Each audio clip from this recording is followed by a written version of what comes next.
The political landscape still settling after Labour's significant victory in July 2024 was given a rather martial shake-up yesterday on the 1st of June 2025. Prime Minister Keir Starmer, a leader often characterised by his cautious pragmatism, unveiled a strikingly robust plan, the investment of a cool £1.5 billion into constructing at least 6 new weapons and explosives factories across the United Kingdom. This is not merely tinkering at the edges of defence policy, it represents a substantial commitment, a clear signal of intent from a government not yet a year into its term. The scale of this undertaking is significant, suggesting a long-term strategic shift rather than a short-term reaction. At the heart of this ambitious programme lies a flagship £1 billion arms factory, a facility designed to be a cornerstone of Britain's future defence manufacturing capabilities. The announcement, delivered with a gravity befitting its subject matter, indicates a determined push to revitalise the nation's sovereign capacity to produce the tools of war. This move is particularly noteworthy given the backdrop of ongoing global uncertainties and the shifting plates of international power dynamics. It suggests a government acutely aware of the need for self-reliance in an increasingly unpredictable world, a theme that is likely to resonate with various sections of the electorate and the military establishment alike. This significant defence initiative arrives ahead of the much-anticipated Strategic Defence Review, a comprehensive reassessment of Britain's military posture launched shortly after Labour assumed power. The timing is hardly coincidental. By announcing these new factories now, Starmer is arguably setting a clear tone for the Strategic Defence Review, preempting some of its likely conclusions regarding the need for enhanced domestic production and a more resilient defence industrial base. It positions the government as proactive, taking decisive steps to address perceived shortcomings in the UK's ability to equip its armed forces adequately and rapidly in times of crisis. The sum involved, £1.5 billion, is a considerable figure, even within the context of national defence spending. It underscores a serious commitment to reversing what some have seen as a decline in the UK's indigenous defence manufacturing capacity over recent decades. This investment is not just about bricks and mortar. It is about fostering expertise, securing supply chains, and ensuring that Britain can, if necessary, produce a significant volume of essential munitions without being overly dependent on international partners or volatile global markets. The message is one of renewed industrial strength in a critical sector. The government has been quite direct, almost stark in its justification for this substantial outlay on new armaments facilities. Prime Minister Keir Starmer himself articulated the core rationale, stating the initiative is essential to bolster the UK's military capabilities and, crucially, its warfighting readiness. This phrase, warfighting readiness, has a chilling clarity to it, moving beyond vague notions of national security to the specific preparedness for actual conflict.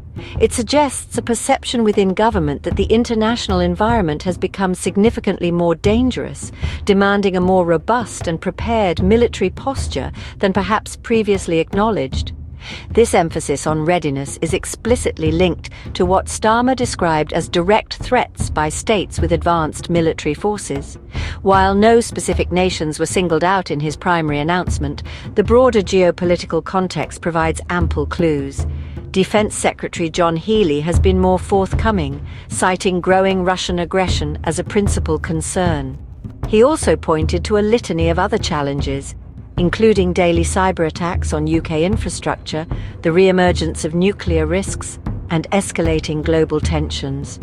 These are not abstract fears, but concrete anxieties shaping policy at the highest levels. Healey's further comments that the programme serves as a message to Moscow leave little room for ambiguity regarding at least one of the perceived adversaries. The ongoing war in Ukraine, Russia's deepening alliances with nations like Iran and North Korea, and increased pressure from the United States for NATO allies, particularly in Europe, to shoulder more of the collective defence burden, all form part of this complex calculus. The UK, it seems, is responding to these pressures with a tangible increase in its capacity to produce the material of defence, aiming to restore its warfighting readiness as the central purpose of its armed forces. The plan is also designed to secure the UK's own supply chain for critical munitions. The ambition is to support the domestic production of up to 7,000 long-range weapons, all manufactured within the UK. This focus on domestic production is a key element, intended to reduce the nation's reliance on foreign suppliers, which can be vulnerable to disruption during international crises or due to shifting political allegiances. It is a move towards greater self-sufficiency in an area deemed vital for national sovereignty and the ability to act independently if required. Total UK munitions spending is now projected to reach £6 billion during the current parliamentary term. A pertinent question arising from this significant investment is for whom these new weapons are ultimately intended. Will the output of these factories primarily serve to re-equip and expand the United Kingdom's own arsenal? Or is there a significant element aimed at supporting allies, such as Ukraine in its ongoing conflict with Russia, or potentially Israel? The official announcements thus far have been somewhat circumspect on this precise point.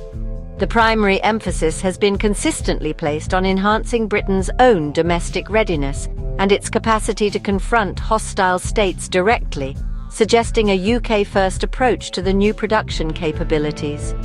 The research notes and initial reports from outlets like Al Jazeera and Reuters indicate no explicit statements that these new factories are being built with the primary intention of exporting their output to specific conflict zones like Ukraine or Israel.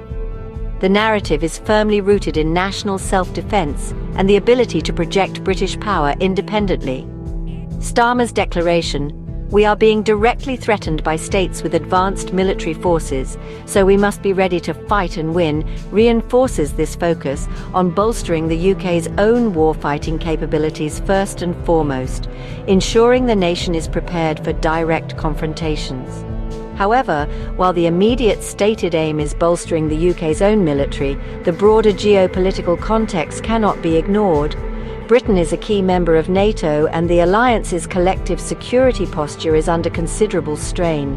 An enhanced British capacity to produce munitions could indirectly or directly benefit allies by freeing up other sources of supply, or by providing materiel through future agreements. The forthcoming Strategic Defence Review may well shed more light on how this increased manufacturing capacity will be allocated and whether specific portions will be earmarked for supporting international partners facing aggression. Therefore, the situation is nuanced. The primary driver appears to be a desire for greater self-reliance and a more formidable domestic defence capability. Yet, in an interconnected world where alliances are crucial, particularly within the NATO framework, an increase in British arms production will inevitably have implications for its allies. It strengthens the UK's potential contribution to collective defence efforts, even if the immediate priority is to ensure that Britain itself is well equipped to face a more dangerous global stage. The factories will be operated by various British defence companies, keeping the expertise and control within the nation. This £1.5 billion initiative is not solely about the production of conventional weapons and explosives. It encompasses a broader vision for modernising the UK's defence capabilities. The plan includes significant investment in cutting-edge technologies such as artificial intelligence for more rapid and effective battlefield decision-making. Furthermore, there are commitments to bolstering cybersecurity, enhancing intelligence gathering capabilities, and improving strategic planning processes. This holistic approach suggests an understanding that future conflicts will be fought not just with shells and missiles, but also in the digital realm and with sophisticated data-driven strategies. Beyond the purely military aspects, the economic implications of this plan are substantial. The construction and operation of these new factories are expected to create a significant number of jobs across the United Kingdom, providing a welcome boost to local economies and supporting the UK's wider manufacturing sector. Defence Secretary John Healey explicitly mentioned that the programme is intended in part to stimulate the UK economy. This dual benefit, enhancing national security while also fostering economic growth and employment, is undoubtedly an attractive proposition for the government, especially in the current economic climate. Naturally, such a major shift in defence policy invites a spectrum of opinions and interpretations. Is this primarily a necessary preparation for a more dangerous world? A genuine move to ensure the UK can defend itself and its interests? Or is it also a demonstration of commitment to NATO and a way to bolster allied capabilities, particularly in Europe? Alternatively, some might view it more cynically as an industrial strategy dressed in military garb, aimed at boosting the UK economy and specific regions through defence contracts. The truth likely involves elements of all these perspectives. In conclusion, Keir Starmer's decision to invest heavily in new weapons factories appears to be driven by a confluence of factors. The stated primary motive is to enhance the UK's warfighting readiness in response to perceived direct threats and a deteriorating global security environment, particularly Russian aggression. Coupled with this is a desire for greater sovereign capability in defence production. However, the potential for economic stimulus, job creation, and the broader modernisation of the armed forces, including technological advancements and improved conditions for personnel through additional funds for housing, are also significant components. Ultimately, it is a multifaceted strategy aimed at securing Britain's place in an uncertain world.